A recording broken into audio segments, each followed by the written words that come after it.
crack, guys? Welcome to my channel. I'm Kazzy, and in today's video I'm going to be talking about my thoughts about Guardians of the Galaxy Volume 2. Guardians of the Galaxy Volume 2 has been out in the UK for just over a week now, and I went to see it yesterday on the 5th of May. And I know it's just been released in the US, so I'm just going to try and keep this video as spoiler free as possible. But I'll also have a little symbol here somewhere on the screen so that if I'm talking about anything spoilery, that will pop up and you can mute the video. Once it disappears, you can come back and then you won't be spoiled. So let's get into it.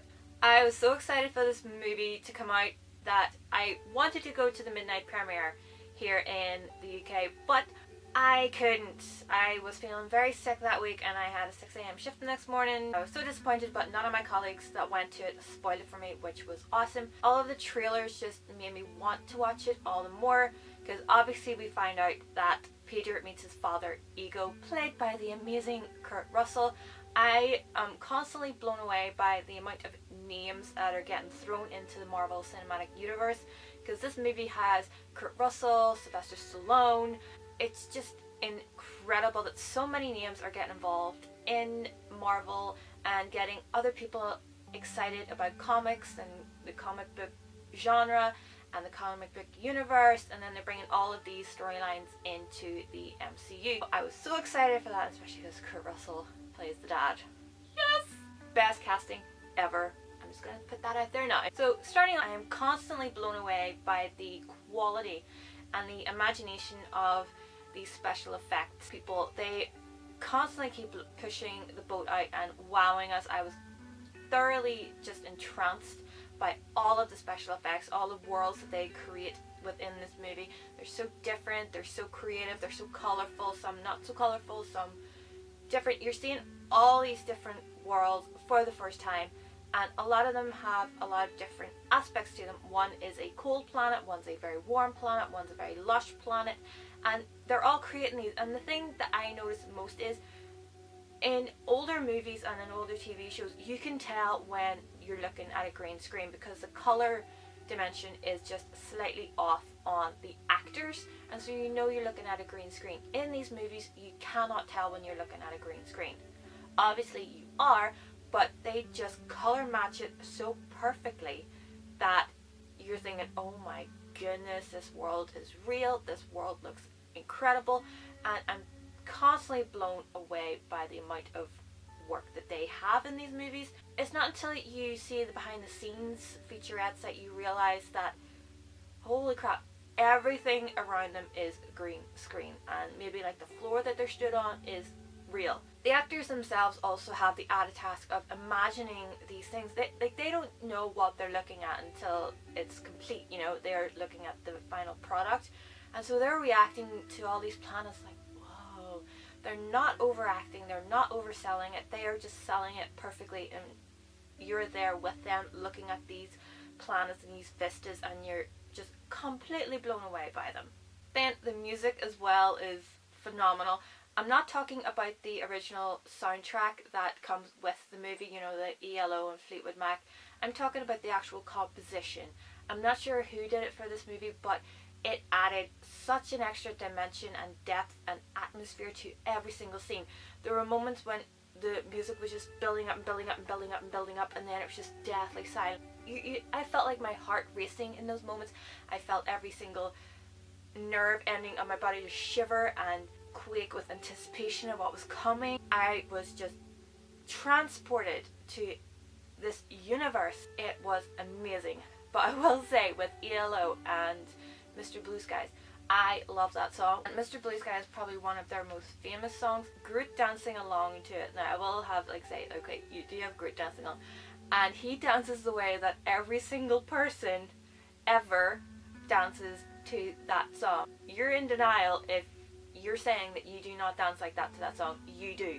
Trust me. You dance like that to that song, because I know I do, and it's just one of those songs where you just have to feel good and just dance and not care what anybody says when they're looking at you, or if they're looking at you, you're just like going, yep, I'm dancing away, you know, like dun, dun, dun, dun. Just having the time of your life, just watching and just having fun watching Groot. And Groot is just adorable. I'll put it out there, he is just freaking adorable. Even the interactions that Groot has with the other cast members, they're just so good. He's like their baby almost, you know, like, you Groot, get out of the way, you're going to get hurt. And he's like, hi, and then they're back to kicking butt. They're so interactive with Groot and even the actors. So that's one of the hardest things to do as an actor. Groot's about that tall, and they're interacting with him, and they're like looking down at it. Whoever puts Groot in, animates Groot in, has him just right in their line of sight. It's perfect, and they're not looking off in the wrong place.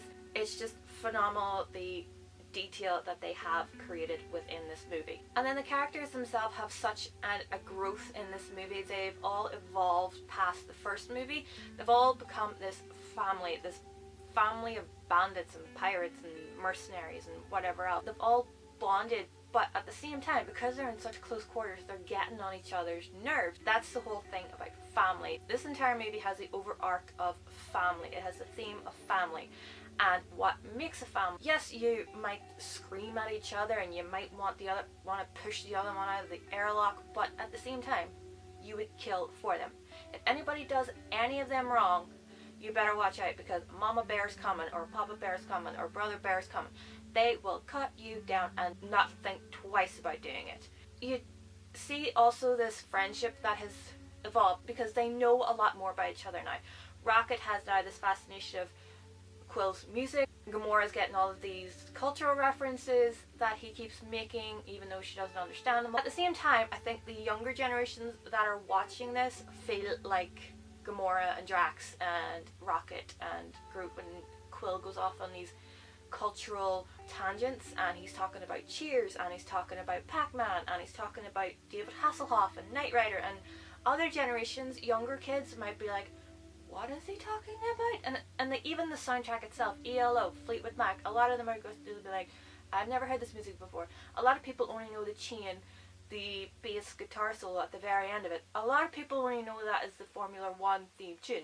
For me, that is Fleetwood Mac. Yes, it's both for me, Fleetwood Mac and the Formula One theme tune, but you know, I'm old enough to know that, and I'm grateful that I'm old enough to know that, but at the same time I feel old for knowing that. There are a lot of cultural references thrown into this movie, and at times I was wondering, would Peter have been around on Earth at that time? But then I'm remembering that I'm encountering a lot of these things in the 90s, but they were revived in the 90s as well, so that's probably where I'm coming from. Like, my favourite part is with Yondu, and Peter calls him something, and he's just like, he's very happy about it because he thinks it's cool, and I absolutely love that. There are a lot of times in this movie where I was literally pissing myself laughing. I was sat with my best friend, and there was a row behind us of maybe about 3 or 4, and we cracked ourselves up so much during this movie. We pretty much just cackled out loud and even cheered and like clapped at specific moments where the laughter just happened. There were a lot of laugh out loud moments in this movie. I love that. I love that. At times I was thinking that some of the jokes were a little bit cheap, but they weren't, if you know what I'm talking about. It's just like the quick laugh, but at the same time it was a bit sophisticated. There were times when Drax, the filter between his brain and his mouth doesn't really exist. He's such a different species. He has a different way of looking at things as opposed to the humans. He's like telling everybody everything about his life and about the way his dad spoke, and just there was nothing off limits, which again shows how comfortable he is now with his friends, with this family that they've created on board the Milano. Everybody experiences that. Once you get beyond that initial acquaintanceship and you get to the point where you're comfortable with people, you're making jokes that you never would have thought possible. You're getting into dirty jokes, you're getting into just jokes where you really shouldn't go. There's just jokes where you can just say whatever you feel like. There's possibility of oversharing, which is what Drax pretty much does throughout this entire movie, because as I said, the filter between his brain and his mouth does not exist. And also with other characters, you're seeing a lot of growth. In this movie, you're seeing a lot about Nebula and why she had such hatred of Gamora, why she wants to defeat Gamora, why she wants to kill Thanos, why she is just this unending desire to just beat Thanos and to see him stopped. in that you see a real development in Nebula and in Karen Gillan's acting. Now, everybody knows her a lot from Doctor Who as Amelia Pond, and personally, I am the same. I first encountered her as Amy Pond. As Nebula, I have adored her. I'm like seeing her in like a completely different light. That just shows the versatility of Karen Gillan and how much she enjoys this character. You know, she's really getting into this character and really selling her. You're really feeling a lot of empathy and sympathy towards Nebula, and not so much that, you know, like, oh, she's the bad guy, I want to kill her. Yes, that's what a lot of the main characters feel, because obviously Nebula has tried to kill him in the past and she wants to kill Gamora, so naturally they're going to be a bit hesitant of welcoming her into this group. Yeah, and besides, I have a little Nebula here. She was going to stay in her box, but I thought, you know what, I'll let her out and play, because, you know, she's got Melisandre right over here and Morgana. 3 evils. Although Morgana's not in her evil stuff, so she's still good, but, you know, they can convert her to the dark side. Fandom Clash of Win.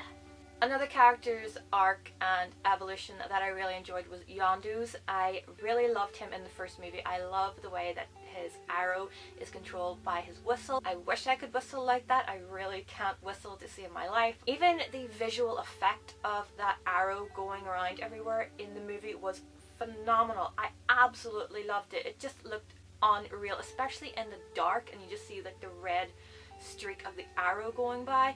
It was just breathtaking and so simple yet so effective, and that's what I loved about it in the first movie when he crash lands on Xandar and Ronan's ones are trying to kill him and he just flips it right through. And even just the streak it made across the screen, I was in love with it. And then again in this one, he just creates this streak and I am just in awe of it. And even again, the visual effect that it created and the special effects required to make that, like, that would not have been an easy thing. Just for those 30 seconds where it just is there, it was probably like months and months of work, and you just appreciate a lot more what people have to go through to bring these movies to us. And that's why I'm not particularly over picky about special effects. I love them and I know how much goes into them.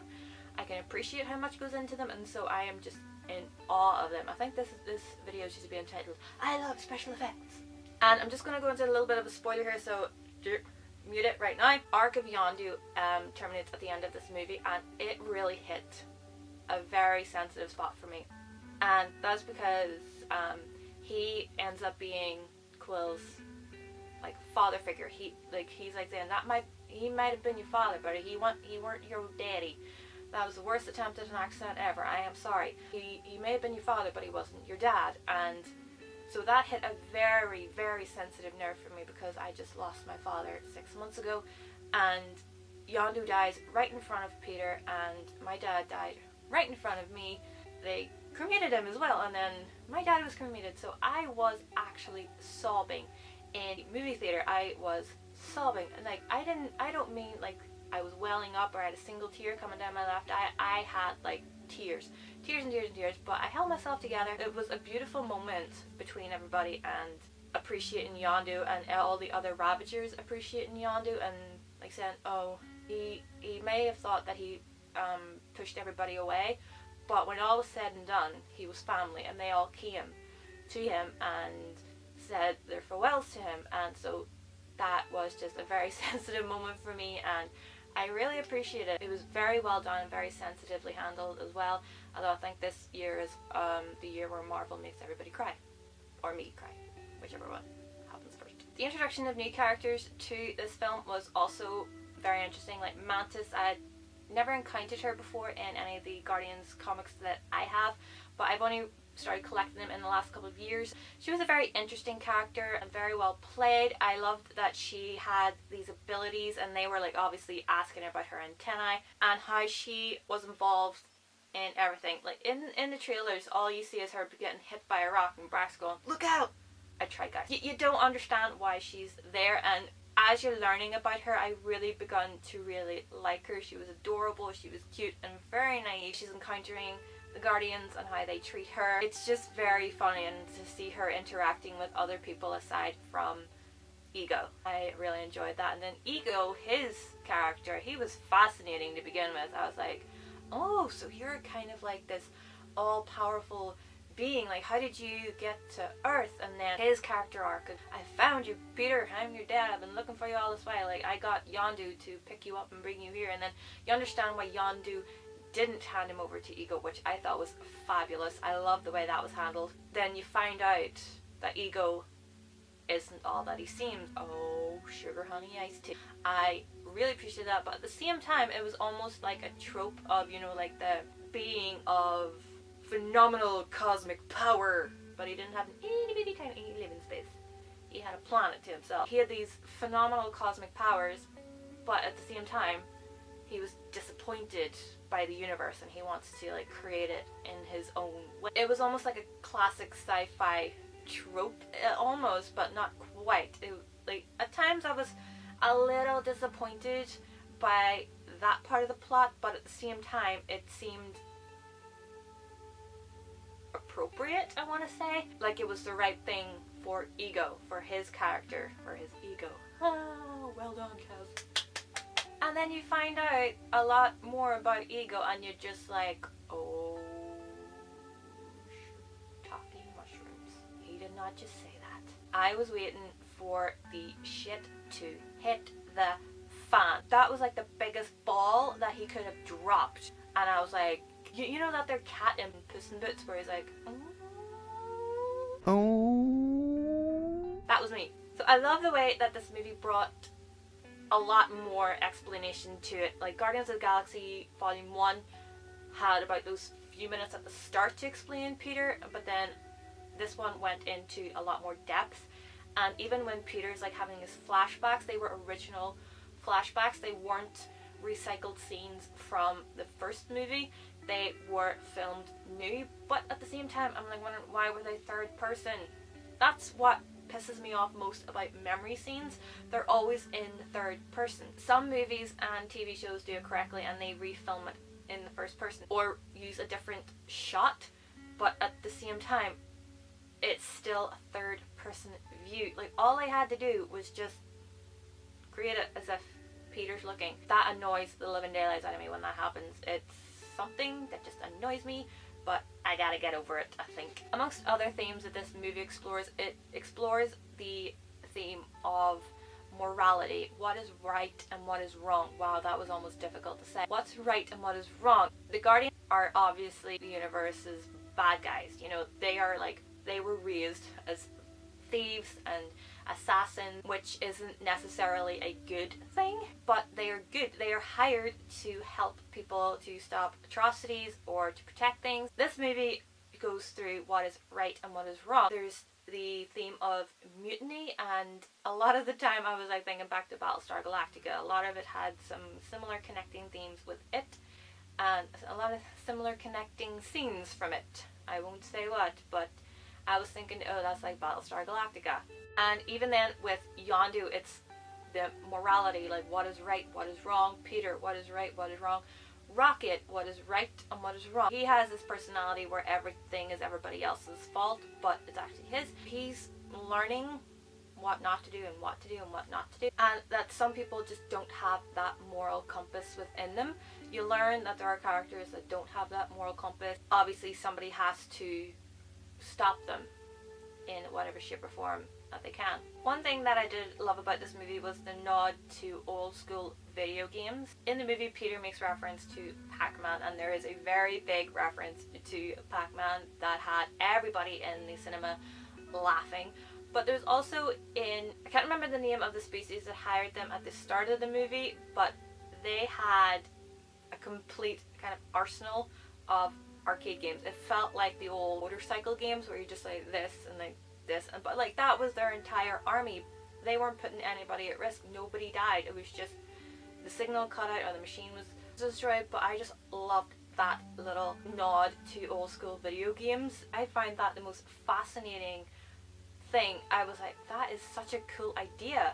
I loved it. It was so cool. And even like the noises that the machines made were very much arcade based. I felt like I was watching Wreck-It Ralph or back in the old arcade. It was very nostalgic for me and I loved it. So original and so cool. At times I thought the pacing could have been a little faster. There were moments when I thought that I could have just like popped outside just to get some popcorn. They were really getting into that character development and realizing, you know, like, you're like this and like this and like this. Are you just like a grade A asshole or a professional asshole? They were just doing that a little too much for me personally. They could have like filled that gap with something a little different, but at the same time it fit well. The pacing was good and it moved well, but at the start it just like seemed a little bit disjointed after the Guardians of the Galaxy introduction. But it did move very, very well. I didn't feel bored really at any time. The minutes just ticked by. Next thing I know, I'm watching the very last credit, and it was just, I really love this movie. I'm not sure if I will see it again in the cinema. That's the other thing. I'm not sure if I will see it again in the cinema. I don't think I would see it again. So that's all my thoughts on Guardians of the Galaxy Volume 2. Let me know your thoughts on this movie in the comments down below. If you like this video, please give it a thumbs up and subscribe to my channel if you're new, and I will see you in my next video. Bye!